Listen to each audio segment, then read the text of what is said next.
सास में इतना परिवर्तन कैसे हुआ? माँ, वाह बेटा वाह, दिल लगा चुड़ैल से तो परी भी क्या चीज़ है। ये कहावत चरितार्थ कर दी तुमने।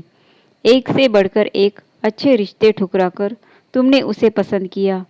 याद रख, बिन सास वाले ससुराल में दामाद की कोई पूछ नहीं होती। माँ, इसका दूसरा पक्ष भी देखो।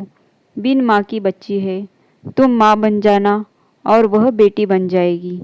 मुझे ना पढ़ाओ ये प्रेम का पाठ। तुम्हारी पसंद है तो तुम ही संभालना, उन्होंने कहा।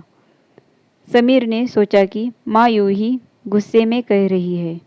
साथ रहते हुए नीरू के प्रति स्नेह जरूर उमड़ेगा। पंडित जी ने विवाह की तिथि निकाली और नियत समय पर सब संपन्न हो गया। नीरू भाई बहनों में सबसे छोटी थी। उसके पग फेरे तक बहनें रुकी। उसके बाद ना ही किसी ने बुलाया और ना ही वह गई। समीर के मुंह से उसके हंसते खेलते परिवार की इतनी चर्चा सुनी थी कि विदाई पर एक बूंद आंसू न गिरे थे। उसने हमेशा से ऐसे ही खुशहाल परिवार के सपने देखे थे। अब वही सपना सच होने जा रहा था। उसे अपना परिवार मिल रहा था। यह सोचकर बेहद प्रसन्न थी। बहुत जल्दी आशा की विपरीत परिस्थितियां सामने आ गई। समीर के सामने खुशनुमा माहौल रहता, पर उसके ऑफिस जाते ही एक एक पल काटना मुश्किल हो जाता। बस काम की ही बातें होती। सारी दोपहर अकेली बैठे बिताती। एक कड़वाहट की दीवार थी जो सुभद्रा जी व नीरू के बीच बनी हुई थी। मुंह खोलती तो बस विरोध जताने के लिए, भले ही मुद्दे अलग अलग होते। कभी प्रेम विवाह की बुराइयां, तो कभी कुकिंग के तरीकों पर उपदेश, तो कभी मायके वालों की बेरुखी की चर्चा। मतलब साफ था कि इस रिश्ते को उन्होंने मन से स्वीकार न किया था। उसने एक दो बार समीर से इस बारे में कहा भी, पर वह टाल गया। वह भी क्या करता। इस शादी के लिए घर वालों को मनाने में ही उसकी सारी ऊर्जा निकल गई थी।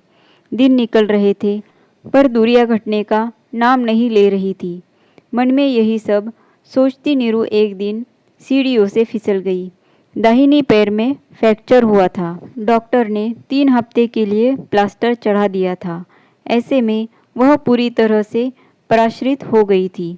ससुराल में काम करते हुए फिर भी वक्त गुजरता है। अब मरीज बनने के बाद उसे दिन पहाड़ से लगने लगे थे। ऊपर से जब जब रिश्तेदारों के फ़ोन आते रहते, सासू माँ के मायके वाले भी उटपटांग सलाह दिया करते। आज भी उनका मायका आबाद था। उनकी ओर से हर तीज त्योहार में बुलावा आ जाता। एक दिन सुभद्रा जी की माँ ने ये तक कह दिया कि नीरू को मायके भेज दो। अब क्या बुढ़ापे में बहू की सेवा करेगी। उनके लिए बड़ी दुविधा की घड़ी थी। एक और जहाँ बहू के आने से गृहस्थी से छुट्टी मिलनी चाहिए थी, वहीं जिम्मेदारियाँ बढ़ गई थी। उन्हें फैसला लेना था, अपना मायका या बहू का मायका। बहू की भूली सूरत आंखों में नाच गई। जब आज तक वह अपनी माँ से मिलने की ललक रखती है, तो भला नीरू के दिल पर क्या बीत रही होगी। दिल पसीज गया था। वह भी तो एक माँ है। उनकी बहू को माँ चाहिए, सास नहीं। आखिरकार उनके अंदर की सास को हराकर माँ की ममता जीत गई थी। अपनी माँ को फ़ोन मिलाया और कहा कि ये मेरी बहू का मायका है। वह यही आराम करेगी। जिसे मुझे मिलने की उत्कंठा हो, वह शौक से यही आ जाए। मेरी बहू के मायके में आप सबों का स्वागत है। उनके मुँह से यह सुनकर नीरू की आंखें भर आई। इसी ममता के लिए वह महीनों तड़पी थी।